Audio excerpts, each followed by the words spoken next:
మనందరం కూడా ఈరోజు జవాన్లకి సపోర్టివ్ గా నిల్చోవాల్సిన బాధ్యత ఉంది. ఆ 26 మంది ఎవరైతే యాత్రికులు చనిపోయారో వాళ్ళకి ఘన నివాళులు అర్పిస్తూ, అదేవిధంగా ఈ రోజు ఎవరైతే మనకు సైనికుడు మురళీ నాయక్ చనిపోయారో ఆ మురళీ నాయక్ నిజంగా ఆ ఒక్క విషయం చెప్పి నేను ముగిస్తానండి. నిన్న మా మంత్రి గారికి ఫోన్ చేశాను. ఏంటమ్మా ఎంతమంది పిల్లలంట కుటుంబానికి అంటే, ఒకే ఒక్కడు 23 సంవత్సరాలు, ఇంకా ఆడపిల్లలు కూడా లేరు. ఒకే ఒక్కడిని తీసుకెళ్లి సైన్యంలో చేర్చిందా ఆవిడ అని అడిగాను. వాడు నేను చేరిస్తే సైన్యంలోనే చేరతాను, నేను సైన్యంలోనే చనిపోతాను ఫస్ట్ నుంచి మాట్లాడేవాడటమ్మా అని ఆ మంత్రి కూడా, నాకు సవితమ్మ మంత్రి కూడా చెప్పడం జరిగింది. అంటే ఎంతమంది దేశభక్తులు ఉన్నారో ఈ రోజు మనందరం కూడా చూడొచ్చు. మనందరం ఈ రోజు ప్రశాంతంగా ఇక్కడ కూర్చొని మన ఇంట్లో ప్రశాంతంగా భోజనం చేయడానికి కొన్ని వేల మంది, కొన్ని లక్షలాది మంది సైనికులు మన బోర్డర్లో మన గురించి కాపలా కాస్తున్న వాళ్ళందరికీ కూడా మానసిక స్థైర్యం ఇవ్వాలంటే మనందరం కూడా సపోర్ట్గా నిలబడాల్సిన అవసరం ఉంది. దానికి మీరందరూ ముందుంటారని మనస్ఫూర్తిగా కోరుకుంటూ, ఇప్పుడే ఒక మంచి వార్త కూడా విన్నాం. ఇప్పుడే ఈ కాల్పులు కూడా విరమణ జరిగినట్టుగా అనిపించింది. సో అది కూడా మంచి జరగాలని మనస్ఫూర్తిగా కోరుకుంటున్నాను. మనందరం కూడా ఈరోజు జవాన్లకి సపోర్టివ్ గా నిల్చోవాల్సిన బాధ్యత ఉంది. ఆ 26 మంది ఎవరైతే యాత్రికులు చనిపోయారో వాళ్ళకి ఘన నివాళులు అర్పిస్తూ, అదేవిధంగా ఈ రోజు ఎవరైతే మనకు సైనికుడు మురళీ నాయక్ చనిపోయారో ఆ మురళీ నాయక్ నిజంగా ఆ ఒక్క విషయం చెప్పి నేను ముగిస్తానండి. నిన్న మా మంత్రి గారికి ఫోన్ చేశాను. ఏంటమ్మా ఎంతమంది పిల్లలంట కుటుంబానికి అంటే, ఒకే ఒక్కడు 23 సంవత్సరాలు, ఇంకా ఆడపిల్లలు కూడా లేరు. ఒకే ఒక్కడిని తీసుకెళ్లి సైన్యంలో చేర్చిందా ఆవిడ అని అడిగాను. వాడు నేను చేరిస్తే సైన్యంలోనే చేరతాను, నేను సైన్యంలోనే చనిపోతాను ఫస్ట్ నుంచి మాట్లాడేవాడటమ్మా అని ఆ మంత్రి కూడా, నాకు సవితమ్మ మంత్రి కూడా చెప్పడం జరిగింది. అంటే ఎంతమంది దేశభక్తులు ఉన్నారో ఈ రోజు మనందరం కూడా చూడొచ్చు. మనందరం ఈ రోజు ప్రశాంతంగా ఇక్కడ కూర్చొని మన ఇంట్లో ప్రశాంతంగా భోజనం చేయడానికి కొన్ని వేల మంది, కొన్ని లక్షలాది మంది సైనికులు మన బోర్డర్లో మన గురించి కాపలా కాస్తున్న వాళ్ళందరికీ కూడా మానసిక స్థైర్యం ఇవ్వాలంటే మనందరం కూడా సపోర్ట్గా నిలబడాల్సిన అవసరం ఉంది. దానికి మీరందరూ ముందుంటారని మనస్ఫూర్తిగా కోరుకుంటూ, ఇప్పుడే ఒక మంచి వార్త కూడా విన్నాం. ఇప్పుడే ఈ కాల్పులు కూడా విరమణ జరిగినట్టుగా అనిపించింది. సో అది కూడా మంచి జరగాలని మనస్ఫూర్తిగా కోరుకుంటున్నాను.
జై మురళి.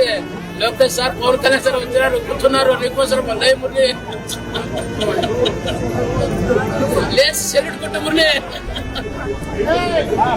దేశం నాయకులందరూ పిలుచుకుంటే నీవు లేదు, జై మురళి. ఒకసారి లేచిపోతే నిలబడి మురళి, ఒకసారి చూడు మురళి. లోకేష్ సార్, పవన్ కళ్యాణ్ సార్ చూడు మురళి.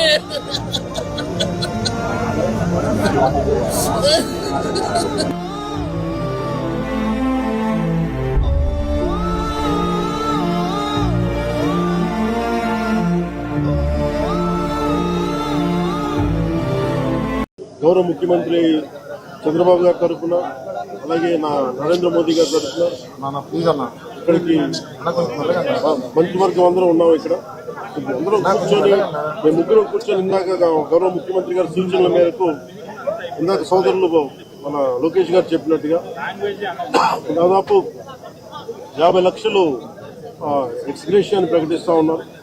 అలాగే ఒక 5 ఎకరాల పొలం అని కూడా తెలియజేశారు. అలాగే 300 గజాలు ఇంటి స్థలం అని కూడా అనౌన్స్ చేశాం. అలాగే ప్రభుత్వంలో వాళ్ళకి ఎవరికైనా సరే, వాళ్ళ నాన్నగారికి కానీ ఎవరికి కానీ ప్రభుత్వ ఉద్యోగం కూడా ఖచ్చితంగా ఇవ్వాలనేది కేబినెట్ లో ముందు పెట్టి నిర్ణయం తీసుకుంటాం. ఇవన్నీ కాకుండా నేను అదనంగా వ్యక్తిగతంగా నేను కూర్చోబెట్టి ప్రస్తుతం 25 లక్షల రూపాయలు మన కుటుంబానికి నా వ్యక్తిగతంగా నేను సాయం చేస్తాను.